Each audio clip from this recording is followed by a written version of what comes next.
Hey everyone, it's Andrew with ShelfAware, and in this tutorial video, we're going to take an in-depth look at the consumer side of the ShelfAware platform. Specifically, we're going to look at the customer item screen. So the customer item screen shows every item that you as a consumer have set up on the ShelfAware platform.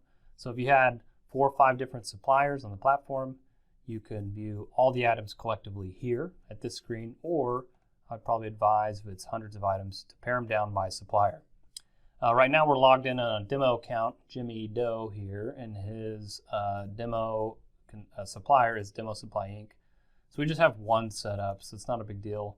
We could either select it or just hit search, and it'll return all the items that we have on the supply chain platform with Demo Supply Inc.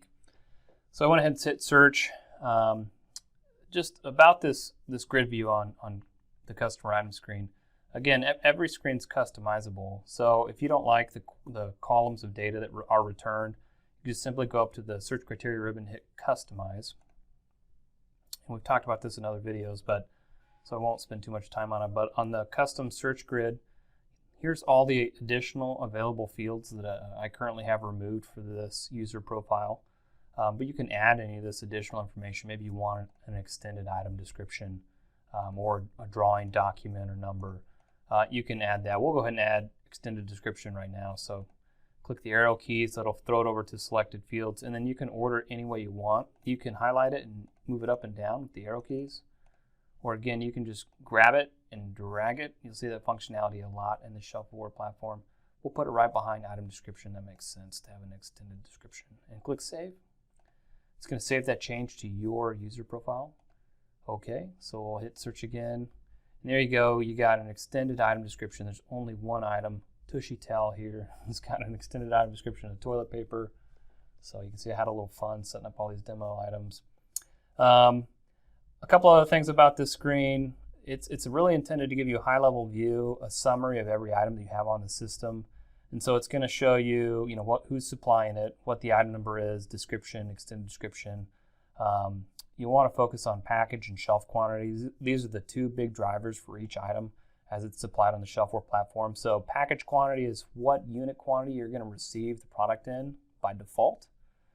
That package quantity can change and ebb and flow as your consumption goes up or down. Or maybe as your consumption habits change. Maybe you start to build something in different unit quantities and you want it delivered in quantities of 35 instead of 25.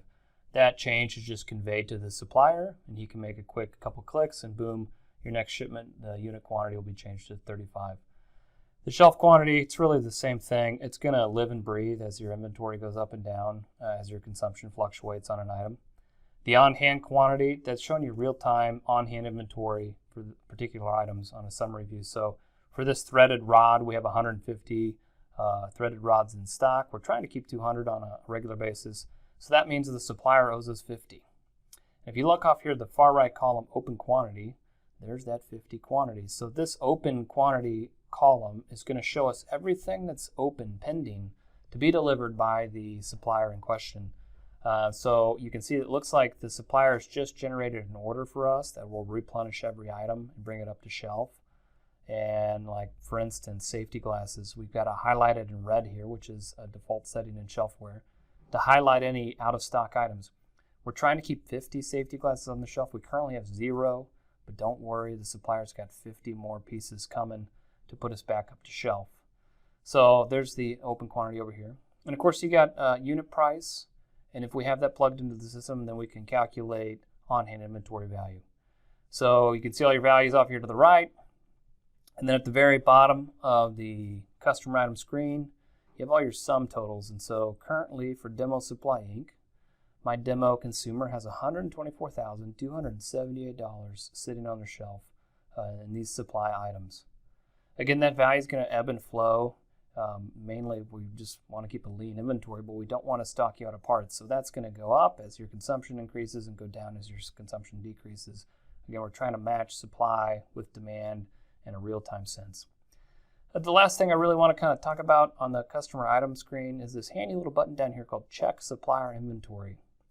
So you can check your supplier's inventory and even see upstream pipeline information on your supplier as long as your supplier has integrated ShelfAware in some way, shape, or form into their ERP system. So The level of detail you get might vary with supplier depending on their integration, but most suppliers will be able to show you their on-hand inventory status at their facility, and then other suppliers could show you an additional layer, which would be their on-hand inventory plus the inventory they have on purchase with their supply base. So if their distributor or maybe even a manufacturer could show you, pending orders that are due to hit production soon and lead times on that. So that's check supplier inventory down here. I don't have it set up for the demo, so if you hit check, it's just going to say supplier inventory details not available. But normally when it's integrated, you'll get additional inventory information on items, and this inventory information is going to be straight out of your supplier's ERP system. So we'll just click OK.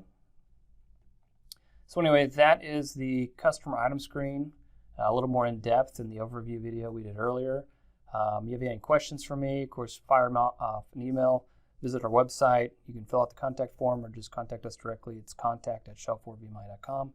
That wraps it up for this video. Consumer side of the platform, customer item. Hopefully know enough to get started and get more familiar with the platform. All right, thanks guys. Talk to you later.